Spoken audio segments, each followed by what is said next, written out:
They're talking about the land transfer tax as well. Paul, we were talking about that is 3.7 billion in revenue Ontario got from land transfer taxes, and they're projected to go to more than 5 billion.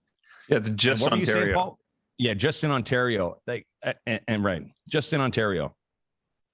To buy a home, that's how much tax people are paying. I'd like to see where what the delegation of that 5 billion goes, where it goes as well. Do you think it should be reinvested into the real estate market, since that's what it's being taken for, right? And will it be? Never. Like that's what the task force here to help with. So maybe on that average, help delegate that money. On that average home price, 717, the land transfer tax in Ottawa would be just under 11,000. In Toronto, almost 22,000 in just land transfer tax. That's not factoring in CMHC or any sort of closing costs. That's just, I guess it does kind of factor in closing costs, but the land transfer tax, essentially you pay the HST on that on closing at your lawyer, and then the rest of it's wrapped. But, let's look at a new build. So using that figure, Paul, so let's use a $700,000 new build. You're paying HST on that entire purchase price. The developer paid development costs and development and building permit costs of, probably in the neighborhood on a single family of 25 to 50,000 in that. HST on that entire $700,000 purchase. Land transfer tax, like you said, of 11,000. I mean, really, of that 700,000, you're paying about 100,000 in development fees, permits, like going towards HST. If there's CMHC premium, people don't realize or might not realize that whenever somebody's paying CMHC premiums, they're added onto the mortgage, but the PST, the provincial sales tax, is charged on that CMHC fee.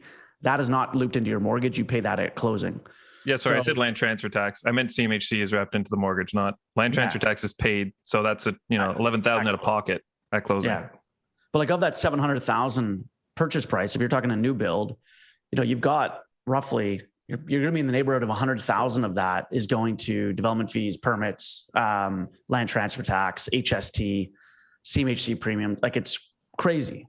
And that's over and typically some of that's built into that 700. And then a lot of that's over and above, HST is over and above, and you've got your land transfer, et cetera. So it's pretty wild when you consider, when they talk about affordable housing or, kind of removing barriers for home ownership and increased supply. All of these added costs are really just stripping money out of Canadian taxpayers' dollars or bank accounts. It's wild. We pay a lot of tax. It just feels like with all these platforms that come out with, they're just moving money around. Nothing's really happening. It's like smoke and mirrors, right? Am I right? Like, am I wrong here? I don't know. I mean, when you're talking, like you said, 5 billion a year just in land transfer tax, like what is that? I just, again, I don't want to, kick them down too much, but like, what is that being allotted to, and how is that benefiting the people for paying $5 billion in land transfer tax? That's a lot of should not be delegated to helping the housing market. Well, I can't speak. It's Monday. Helping the housing. I'm talking in one word increments here. Like you said, CMHC, land transfer tax, even if you're just a home buyer, you're putting 10% down on a primary, your family home. You're in it for 20, 25 grand before even stepping foot. And that's without even factoring in your down payment. That's just land transfer tax and CMHC. So that's what that's like a good average to say that people should have prepared for closing, 25K. Well, 1.5% is kind of the rule of thumb for closing costs. Minimum. Yeah. But again, there's a lot of factors in there. I mean, there is a little bit of a land transfer tax credit if you're a first-time home buyer.